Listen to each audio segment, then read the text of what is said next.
ఆయన ప్రేమిస్తే దేవుడు వాగ్దానం చేశాడు. రోమ 8:8, దేవుని ప్రేమించేవారు కనుక ఆయన సంకల్ప చొప్పున పిలువబడిన వారికి మేలు కలుగుటకై సమస్తము సమకూడి జరిగిస్తాడు. Oh Lord, I am your daughter, I am your son, I am giving the praise to you so that I can glorify you. You be with me, you help me out, because God has already promised that He will help you out.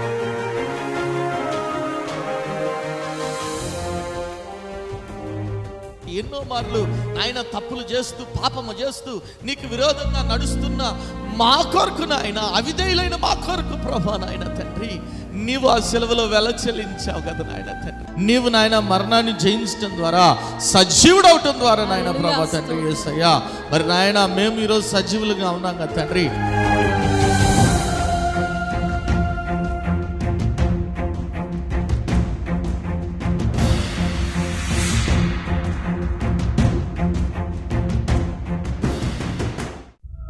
కుటుంబంలో నెమ్మది లేని స్థితిలోనున్నావా?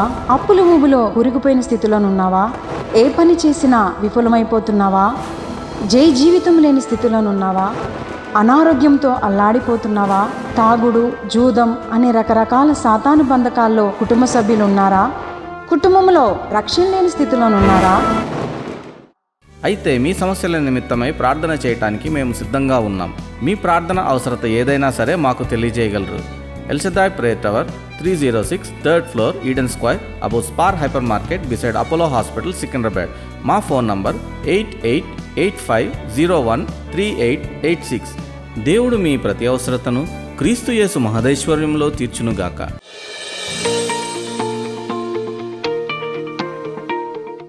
Bible గ్రంథంలో నుంచి హెబ్రీలు రాసిన పత్రిక 9వ అధ్యాయము 28వ వచనం చదవండి ఎవరైనా. హీబ్రూ 9:28. అలాగునే క్రీస్తు కూడా అనేకుల పాపములను భరించుటకు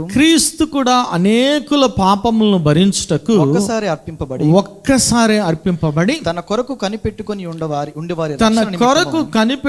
ఉండి వారి రక్షణ నిమిత్తము పాపము లేకుండా రెండవసారి చూడండి, ఇక్కడ రాయబడుతూ ఉంది కదా, అలాగుననే క్రీస్తు కూడా అనేకుల పాపములను భరించుటకు ఎన్నిసార్లు అర్పింపబడ్డాడంటే ఆయన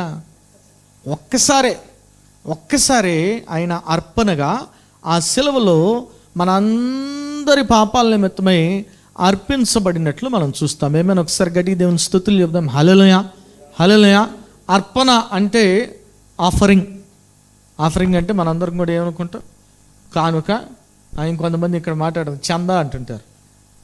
చందా కాదు ప్రభు అడుక్కునేదానికి, ఓకేనా? కానుక. It is precious what you are giving to God. అయితే ఇక్కడ చూడండి, యేసుక్రీస్తు ప్రభు ఒక అర్పణగా తాను ఏం చేశాడు, సిలువలో అర్పించుకున్నాడు.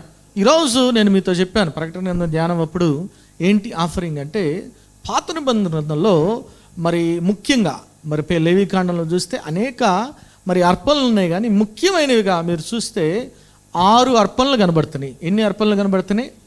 6 అర్పణలు. ఆ అర్పణల గురించి నేను మీతో ధ్యానించాలనుకున్నాను. ఎందుకంటే ఈ 6 అర్పణలు మనం చదివినప్పుడు, మనం విన్నప్పుడు, ఇప్పుడు నేను చెప్పేటప్పుడు ఏమండి ఇంత తతంగం అవసరమా, ఇంత చేయాలనా, అంత చేయాలనా మీరు అనుకోవచ్చు. కానీ వీటన్నిటిని కూడా ఏం చేశాడు యేసుక్రీస్తు ప్రభు ఒక్కడే పాత నిబంధన గ్రంథంలో ఉన్న అర్పణలన్నీ కూడా ఏం చేశాడంటే ఆయన నెరవేర్చాడు. ఆ సిలువలో వాటన్నిటిని కూడా అర్పణలన్నిటికీ బదులుగా తనే అర్పణగా మార్చబడ్డాడు. ఏమైనా ఒకసారి గట్టిగా దేవుని స్తుతులు చెప్దాం. హల్లెలూయా. అందుకే నేను యేసుక్రీస్తు ప్రభుని యుగపురుషుడు అని చెప్తాను. ఆయన మనుష్య కుమారుడిగా ఈ లోకానికి వచ్చాడు. ఎందుకంటే మనందరి పాపాల నిమిత్తమై ఆయన వెల చెల్లించాడు. ఒక్కడే. ఎన్నెన్నో మీరు లేవి కాండం చదువుతుంటే, ఇక ఆ కాండాలన్నీ చదువుతుంటే అనేకమైన లాస్, రూల్స్ అవన్నీ కూడా ఉన్నాయి. వాటిని క్లుప్తంగా నేను మీకు ఎక్స్ప్లెయిన్ చేయాలనుకున్నా, ఎందుకంటే సమయం లేదు కాబట్టి అయినా చదువుకుంటా పోతే కష్టం కాబట్టి క్లుప్తంగా మీకు ఎక్స్ప్లెయిన్ చేయాలనుకున్నా. బర్ంట్ ఆఫరింగ్ ఆయనే, గ్రెయిన్ ఆఫరింగ్ ఆయనే, పీస్ ఆఫరింగ్ ఆయనే, సిన్ ఆఫరింగ్ ఆయనే, గిల్ట్ ఆఫరింగ్ కూడా, అన్ని అర్పణలు కూడా ఒకేసారి చెల్లించాడు. ఏమైనా ఒకసారి గట్టి దేవుని స్తుతులు చెప్దాం. హల్లెలూయా. నువ్వు చేసే ఫ్యూచర్ పాపాల గురించి కూడా, ఎందుకంటే నోబడీ ఈజ్ పర్ఫెక్ట్. మనం పర్ఫెక్టా? ఎవరు కాదు, మనం ఖచ్చితంగా తప్పిపోతాం. అయితే నువ్వు చేయబోయే పాపాల గురించి కూడా ప్రభు వెల చెల్లించాడు. ఏమైనా ఒకసారి గట్టి దేవుని స్తుతులు చెప్దాం. హల్లెలూయా, హల్లెలూయా. ఎందుకు వెల చెల్లించగలిగాడంటే ఆయన పాపరహితుడు కాబట్టి. ఏమైనా ఒకటి గుర్తుపెట్టుకోవాలి, ఈ లోకంలో చాలామంది మావాడు దేవుడు మావాడు. ఒకటే చెప్తా, దేవునికి మనిషికి ఇతర దేవుళ్ళు అని చెప్పి వాళ్ళకు ఉన్న ఏకైక డిఫరెన్స్ ఏంటంటే ఆయన పరిశుద్ధుడు పరిశుద్ధుడు పరిశుద్ధుడు. ఆయనలో ఏ పాపము కూడా లేదు, గుర్తుపెట్టుకోవాలి. హల్లెలూయా. పాపం లేని ఆయన నీ కొరకు పాపంగా చేయబడ్డాడు, గుర్తుపెట్టుకో. నమ్మిన వారి దేవుని స్తుతులు చెప్దాం. హల్లెలూయా హల్లెలూయా. ఇవన్నీ కూడా మీరు అవన్నీ చూస్తుంటే అవన్నీ చదువుతుంటే ఇంత తతంగం ఉందా, అంతేనా? అని యాజకుడు అర్పించాలి, మనం చేతులు పెట్టాలా, మరి పాపం చేసినప్పుడల్లా మేకను దూడను రోజుకి ఎన్ని చేస్తున్నాం, ఎన్నిసార్లు క్షమిస్తా అన్నాడు ప్రభు? ఎన్నిసార్లు క్షమిస్తాను చెప్పాలా? 70⁻70. ఎన్నిసార్లు అంటే ఇన్ఫినిటీ టైమ్స్. నువ్వు ఎన్నిసార్లు పాపం చేసినా ప్రభు క్షమిస్తాడు. అలాగని పాపం చేస్తూ ఉండబాక, ఎందుకంటే మరణం ఎటు నుంచి వస్తుందో మనకి. నేను కూడా చిన్నప్పుడు బాగా ప్రాక్టీస్ చేసేవాడిని. అసలు మీద దొంగ అన్నాడు కదా, ఏమన్నాడు? ప్రభు నీ రాజ్యంతో వచ్చిన ప్రాక్టీస్లో ఎంతసేపు 5 సెకండ్లో చెప్పచ్చా? కానీ అతను మారు మనసు పొంది చెప్పాడు, గుర్తుపెట్టుకోవాలి. నువ్వు 5 సెకండ్లో చెప్పినా 5 సెకండ్లు కూడా నీకు దొరకదు. మరణం ఎటు నుంచి వస్తుందో మనకి తెలియదు. కాబట్టి సమయం ఉండగానే ఏం చేయాలా? మనము సద్వినియోగం చేసుకోవాలా. మనం పాపలమైతే వెంటనే ప్రభు పాదాల దగ్గర ఆ స్పందించే గుండు ఉండాలి. నేను ప్రాబ్లం ఏంటంటే చాలామంది మనస్సాక్షి ఏమైపోయిందంటే చచ్చిపోయింది. ఇది పెద్ద పాపం కాదులేండి, ఇదేముందిలేండి, నిజంగా నీలో స్పందించే గుండె మనస్సాక్షి ఉందనుకోండి, ప్రభు నేను తప్పు చేశా, నన్ను క్షమించు. నిన్నెవడు అడగడు క్షమించమని, ప్రభు కూడా అడగడు నిన్ను క్షమించమని. అడుగుతాడా? క్షమాపణ అడగని ప్రభు అడుగుతాడా? వాళ్ళు అడిగారా? అడగకుండానే ప్రభు ఏమన్నాడు? తండ్రి వీరేం చేస్తున్నారో క్షమించున్నాడు. వాళ్ళు ఎవరు అడగలా, నిన్నెవరు ఫోర్స్ చేయరు.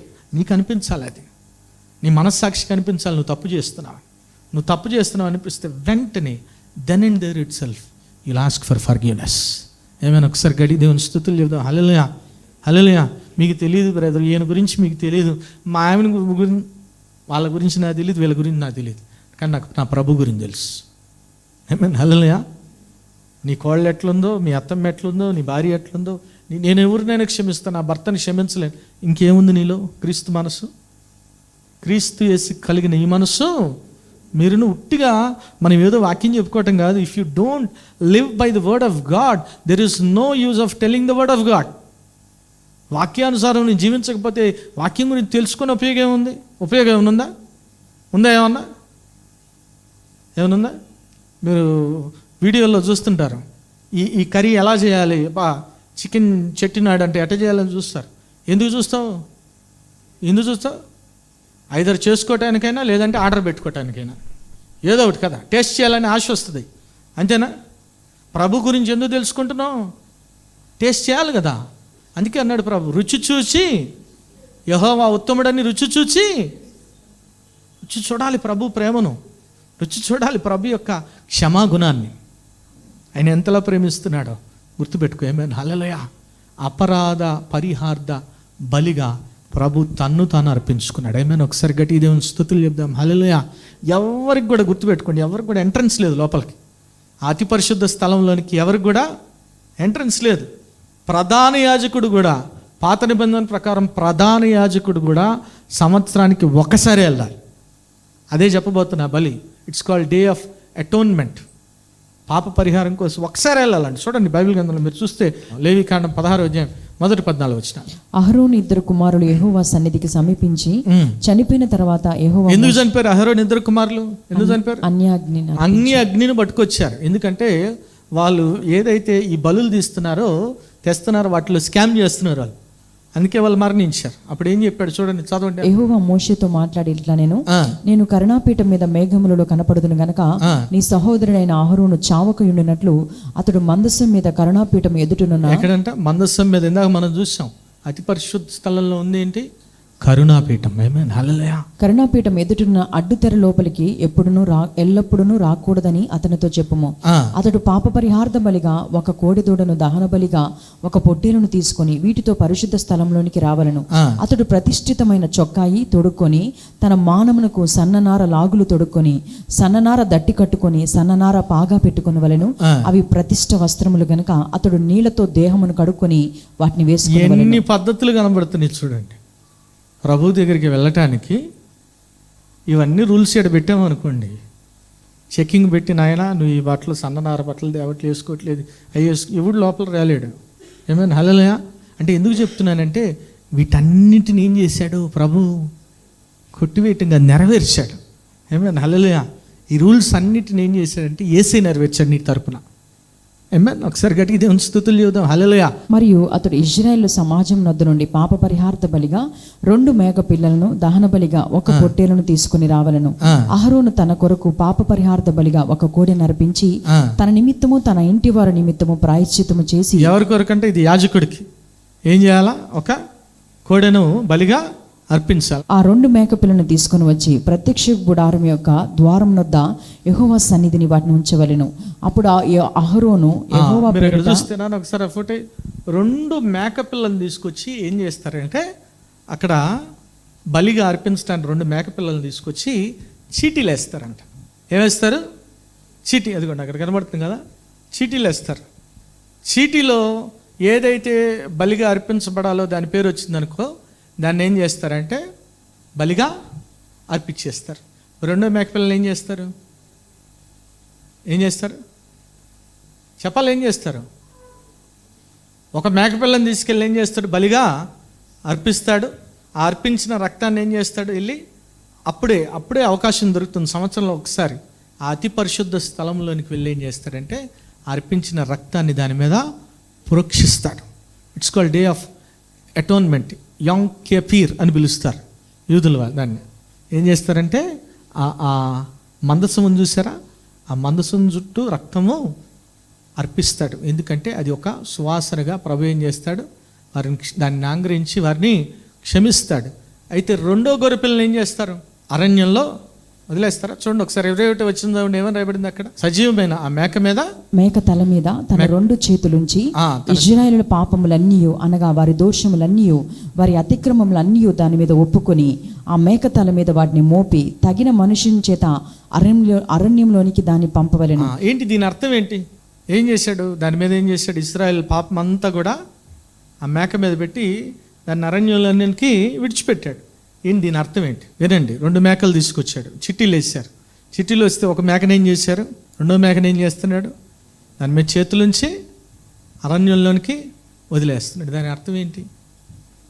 ఎందుకు వదిలేస్తున్నాడు అంటే బైబిల్ గ్రంథంలో ఒక మాట రాయబడింది. 103వ కీర్తన 12వ వచనం చూడండి. ఏమని రాయబడింది? 103వ కీర్తన 12వ వచనం. పడమటికి తూర్పు ఎంత దూరమో, పడమటికి తూర్పు ఎంత దూరమో ఆయన మన అతిక్రమములకు మనకు అంత దూరపరిచాడు. ఒకసారి గట్టి దేవుని స్తుతులు చెప్దాం హల్లెలూయా. మన అతిక్రమములు మనకు అంతా అంటే దాని అర్థం ఏంటంటే అరణ్యంలో మేకను పంపించడం ఏంటంటే ఆ మేక మీద ఏం చేశాడు? ఇశ్రాయేలీయుల పాపాన్ని అంతా ట్రాన్స్ఫర్ చేసి వాటిని ఏం చేస్తున్నాడంటే దూరపరుస్తూ ఉన్నాడు. ఏమైనా ఒకసారి గట్టిగా దేవుని స్తుతులు చెప్దాం హల్లెలూయా. యేసుక్రీస్తు ప్రభు అందుకే చెప్పాడు. ఏం చెప్పాడు? హెబ్రీయులు రాసిన పత్రిక 10వ అధ్యాయం 17-18 వచనాలతో ఏమని రాయబడింది? హెబ్రీయులు రాసిన పత్రిక 10వ అధ్యాయం 17-18 వచనాలు. వారి పాపములు వారి అక్రమములను ఇక ఎన్నటికీ జ్ఞాపకం చేసుకున్నాను. వారి పాపములను ఇక అక్రమములను ఇక ఎన్నటికీ జ్ఞాపకం చేసుకుని నేను ప్రభు చెప్తున్నాడు. క్షమాపణ ఎక్కడ కలుగును అక్కడ పాప పరిహార్థ బలి ఇకను ఎన్నడూ ఉండదు. మనం ఒకసారి గట్టిగా దేవుని స్తుతులు చెప్దాం హల్లెలూయా. హల్లెలూయా. ఏం చేస్తాడంట ఆయన? పాపముల్ని దోషముల్ని ఇక ఎన్నటికీ జ్ఞాపకం మనం ఎందుకు చేసుకుంటున్నాం? ఇప్పుడు చూడండి, ఏదైనా గొడవ వచ్చిందనుకోండి, గొడవ అయిందనుకోండి, భార్య భర్తలు ఇంట్లో తప్పు చేశారనుకోండి, క్షమాపణ అడిగారు, నువ్వేం చేస్తావు? క్షమిస్తావు. కానీ ప్రాబ్లం ఏంటంటే 10 రోజుల తర్వాత మళ్ళీ దాన్ని ఎత్తుతావు, లేదంటే సంవత్సరం తర్వాత మళ్ళీ దాన్ని జ్ఞాపకం. నువ్వు ఆ రోజు అట్టండావు కదా, ఈరోజు ప్రభు జ్ఞాపకం చేసుకోవడం. Amen hallelujah. That's the greatness of Jesus. ఏమైనా ఒకసారి గట్టి దేవుని స్తుతులు హల్లెలూయా. నువ్వు ఆ రోజు అట్టుండవు కదా, నువ్వు ఆ రోజు తాగావు కదా, నువ్వు ఈరోజు ఇది చేసావు కదా, ఆ మాట ఆయన ఎప్పటికీ జ్ఞాపకం చేసుకోడు. నీ పాపముల్ని నీ దోషములు నీకు ఎన్నటికీ. మనం కూడా ఆ రీతిగా ఉండాలని ప్రభు కోరుకుంటున్నాడు. గుర్తుపెట్టుకోండి. ఏమైనా హల్లెలూయా. హల్లెలూయా. చూడండి, జ్ఞాపకం చేసుకోను అంటే దాని అర్థం ఏంటంటే ఐ విల్ నాట్ రిమెంబర్. మీకు గుర్తుంటుంది. ఇప్పుడు మీ ఆయన గట్టిగా దెబ్బ కొట్టాడు అనుకోండి, ఇక్కడ మచ్చబడింది అనుకోండి, అద్దం దగ్గరికి వెళ్ళినప్పుడల్లా ఏం చేస్తుంది? గుర్తొస్తుంది. కానీ ఏం చేయకూడదు అంటే దాన్ని జ్ఞాపకం చేసుకోకూడదు. ఎందుకంటే ఒక్కసారి క్షమిస్తే ఇంకంతే, once for all you are forgiving them. ఆమేన్. హల్లెలూయా. ప్రభు కూడా అట్లే. అందుకే ఆ మేకను ఏం చేశారంట, అరణ్యంలోనికి వెళ్ళి దూరపరిచేశాడు. నీ పాపంని, నీ క్షమాపణని ఏం చేస్తున్నాడు, నీ పాపం అంతా కూడా, దోషాన్ని అంతా కూడా ఏం చేస్తున్నాడు, దూరపరుస్తూ ఉన్నాడు. తూర్పుకి పడమర ఎంత దూరమో మన పాపాలను అంతగా దూరపరిచాడు. ఆమేన్. హల్లెలూయా. మనం ఎందుకు ఆ రీతిగా ఉన్నాం పరీక్షించుకోవాలి. నువ్వు ఆ తప్పు చేసావు, నువ్వు అప్పుడు ఇది అన్నావు, నువ్వు ఈరోజు ఆ మాట అన్నావు, ఆ రోజు ఈ మాట అన్నావు. Don't do that. క్రీస్తు యేసు కలిగిన ఈ మనసు మీరును నిజంగా నువ్వు ప్రభు ప్రేమను కలిగి ఉంటే, ప్రభు మనస్సు కలిగి ఉంటే, నువ్వు గుచ్చి గుచ్చి గుచ్చి గుచ్చి మనుషులను చంపవు. ఏమైనా ఒకసారి గడి దేవుని స్తుతులు చెప్దాం. హల్లెలూయా. హల్లెలూయా. ఒక్కసారి క్షమాపణ అంటే క్షమిస్తే క్షమించినట్టే. ఏమన్ ఒకసారి క్షమిస్తే క్షమించినట్టే. మళ్ళీ దాని గురించి ఎత్తటానికి వీలు లేదు. అవసరమైతే కొత్త టాపిక్ ఎత్తుకో, నష్టమేం లేదు. కానీ దాని గురించి మనం మాట్లాడటానికి వీలు లేదు. That is called day of atonement. ఏం చేస్తున్నాడంట, పాపాన్ని ఏం చేస్తున్నాడు ప్రభు, దూరపరుస్తున్నాడు. ఏమైనా ఒకసారి గట్టిగా దేవుని స్తుతులు చెప్దాం. హల్లెలూయా. చూడండి, ఇంత కథ ఉంది పాత నిబంధన గ్రంథంలో. బర్న్ట్ ఆఫరింగ్ ఏమేం చెప్పుకున్నాం, burnt offering, grain offering, piece offering, sin offering, guilt offering, day of atonement. సంవత్సరానికి ఒకసారి మాత్రమే యాజకుడు అతి పరిశుద్ధ స్థలంలోనికి వెళ్తాడు. ఈ డే ఆఫ్ అటోన్మెంట్ రోజు ఆ మందసం చుట్టూ ఏం చేస్తాడు, రక్తం. వీటన్నిటిని కూడా ఎవరు నెరవేర్చారు, యేసుక్రీస్తు ప్రభు. అందుకే గల్తీలు రాసిన పత్రిక 4వ అధ్యాయం 5వ వచనం ఏమని రాయబడింది, గల్తీలు రాసిన పత్రిక 4వ అధ్యాయం 5వ వచనం. మనము దత్తపుత్రములు కావాలనని ధర్మశాస్త్రమునకు లోబడి ఉన్న వారిని విమోచించుటకై ధర్మశాస్త్రమునకు లోబడిన వాడాయను. మరియు మీరు కుమారులై ఉన్నందున నాయన తండ్రి అని ధర్మశాస్త్రానికి ఏం చేశాడంటే ప్రభు, కొట్టివేశాడా లోబడ్డా?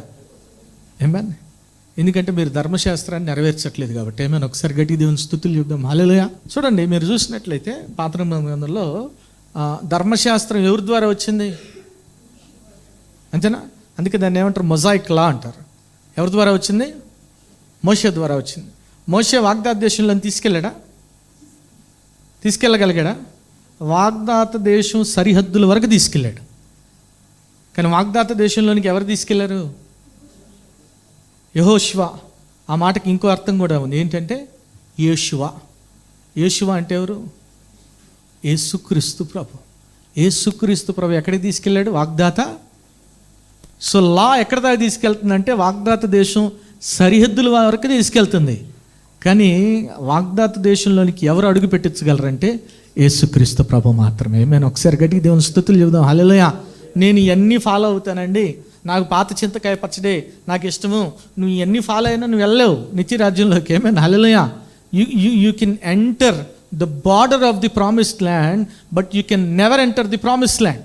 నువ్వు ఆ ప్రామిస్డ్ ల్యాండ్లోనికి అడుగు పెట్టాలంటే ఎవరు కావాలి, యేసుక్రీస్తు ప్రభు కావాలి. యేసుక్రీస్తు ప్రభు యందు నమ్మిక ఉంచాలి. ఇదే మాట మరి హెబ్రీ పత్రికలు అంటాడు. చూడండి, ఈ బలులు అర్పణల గురించి హెబ్రీ రాసిన పత్రిక 10వ అధ్యాయం చూడండి 3-4 వచనాలు చదవండి. ఏమని రాయబడింది హెబ్రీ రాసిన పత్రిక 10. అయితే బలులు అర్పించుట చేత ఏటేటా పాపములు జ్ఞాపకం వచ్చున్నవి. ఏలైనగా ఎడ్ల యొక్కయు మేకల యొక్కయు రక్తమును పాపములను తీసివేయట అసాధ్యము కాబట్టి. చూడండి, ఎడ్ల యొక్కయు మేకల యొక్క రక్తము పాపమును తీసివేయట అసాధ్యం అంటున్నాడు. అంటే ఇట్ ఈస్ ఇంపాసిబుల్. ఎక్కడి వరకు తీసుకెళ్ళగలవు అవి, సరిహద్దు వరకే. ఎవరు నిత్యరాజ్యంలోనికి అడుగు పెట్టించగలరంటే యేసుక్రీస్తు ప్రభు మాత్రమే. మేము ఒకసారి గట్టిగా దేవుని స్తుతులు చెబుదాం. హల్లెలూయా. పోయి నేను కూడా మేకను కొనుక్కొని వస్తా. ఇప్పుడు కూడా మనం చూస్తుంటాం, కొంతమంది ఏం చేస్తారో, పండగ వస్తుంది ఇక్కడ, వాళ్ళు ఏం చేస్తారో తెలుసా, పండగలో గొర్రెపిల్లను బలిగా ఇస్తారు. ఎక్కడ కనబడుతుంది మనకి అక్కడ అంటే, అబ్రహాం ఎవరిని బలిగా ఇవ్వటానికి సిద్ధపడ్డాడు, ఇస్సాక్. వద్దొద్దు బలిగా ఇవ్వద్దని చెప్పి అక్కడ అరణ్యంలో ఏం దొరికింది, ఇంకా మౌంట్ మోరియా మీద ఒక మేకపిల్ల పొట్టేలు దొరికినప్పుడు బలిచ్చినట్లు మనం చూస్తాం. ఏమైనా ఒకసారి గట్టిగా దేవుని స్తుతులు చేద్దాం. హల్లెలూయా.